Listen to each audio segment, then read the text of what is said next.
Hi everyone, it's me, John Whaite, and yes, I'm back on the Waitrose channel. You just can't keep me away, can you? I've got a cracking recipe for you today, if I do say so myself. It's a one-pot wonder, and it's made on the hob, in the oven, on the table, and it's dead easy to make, dead simple to throw together, and the family are gonna love it. It's so easy, so delicious. It's a curried chicken, rice, and lentil bake. Whenever you're making a one-pot wonder, you've got to get everything prepared, and then you can just get cooking, get it in the oven, and then kick back and relax. So on the note, let's get some things prepared. An onion, just chop it in half, and then slice it into just slices. Not fine, not thick. That's my onion, prepped and ready. Now I'm gonna get some ginger prepared.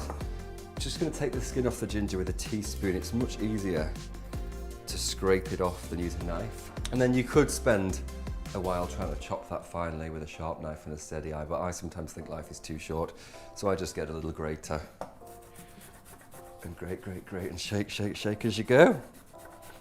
Have a little boogie. I'm going to pop it into a little pot just so it's ready. And now I need to get some garlic ready, and seeing as I've mucked my grater up, I may as well just use that for the garlic as well. So 3 fairly chunky garlic cloves. Just take the skins off, and what I do is I just get the flat of my knife, give it a bash, then chop the root end. The clove itself should unfold from that papery blanket. Grate the garlic. And that goes with the ginger. My onion is chopped and ready. My garlic and ginger are minced and also ready, luckily. I've got my curry powder, my tomato puree, my stock, my salt, and in here I've got my rice and lentils, which I've just weighed out and rinsed under cold water until the water runs clear. And that way it gets rid of any muck, any starches, and they're ready to cook. So although this is a one-pot dish and it gets cooked in the oven, I do want to just fry the chicken a little bit, and that's completely for aesthetic reasons. It gives the chicken a lovely golden skin, and that way it looks gorgeous, and also it tastes better when it's nice and crispy. So I'm going to pop a little bit of oil into my pan, get that nice and hot. So I'm using chicken thighs here with the skin on and the bone in, and that way these will be much more succulent, much more flavourful. You could use drumsticks, but you mustn't use breast for this recipe because it takes so long to cook in the oven that the breast would quite easily dry out. So I'm frying those skin side down just for a few minutes, just to get a lovely golden colour on them. Give my hand a quick wash. Okay, so these have had a few minutes, and I'm going to just take them out and put them back on the plate. You can see that skin is gorgeous and golden and crispy. That's the important part. You want it crispy. Okay. I'm going to add the onion now. I'm just going to add a pinch of salt because that'll help to draw all the moisture out of the onion, get it evaporated, and get the onion to cook a little bit quicker. So the onion is lovely and soft and a little bit coloured as well, nice and golden. And I can now add the other ingredients. So in with the ginger and garlic. You might think, why didn't he add his garlic with the onion?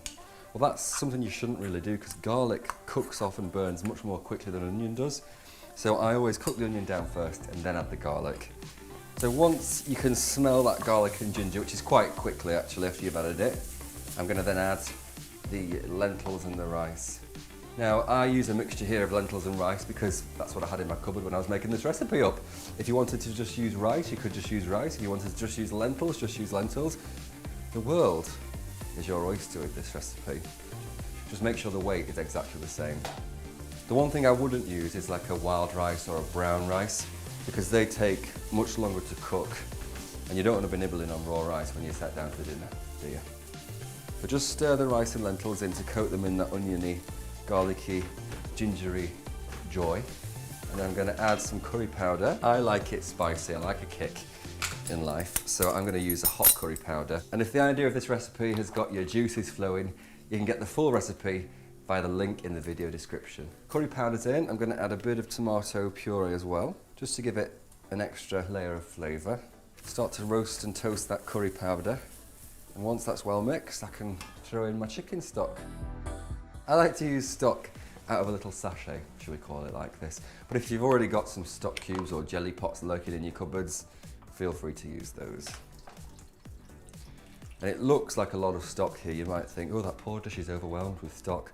But don't forget, rice and lentils need all that juice to cook and absorb and fluff up and become beautifully tender. So it might look like a lot, but I have tested this recipe, don't you worry. I'm gonna add a little bit more seasoning. Not too much, because I think with something like this, you need to taste it at the end to season it fully, but a little bit of salt right now, just a pinch, will help things flow nicely.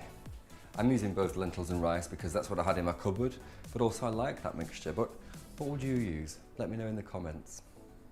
The first signs of simmering are now in the pan, a few little pinprick bubbles here and there. I'm going to pop those chicken thighs back on top, skin side up, just let them float on top.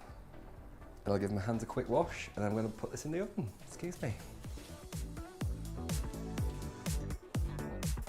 And into the oven we go. Look at that, that rice is beautiful and fluffy underneath with a very slight crispy layer on top, and that is exactly how I like it, and I can't wait to dig in. Look at the colour of that lovely curried rice and lentil. It's a simple one-pot wonder, and it's now going straight into my mouth. Don't forget to subscribe and hit the notification bell, and I'll be back very soon with some more wonderful recipes. Until then, cheers.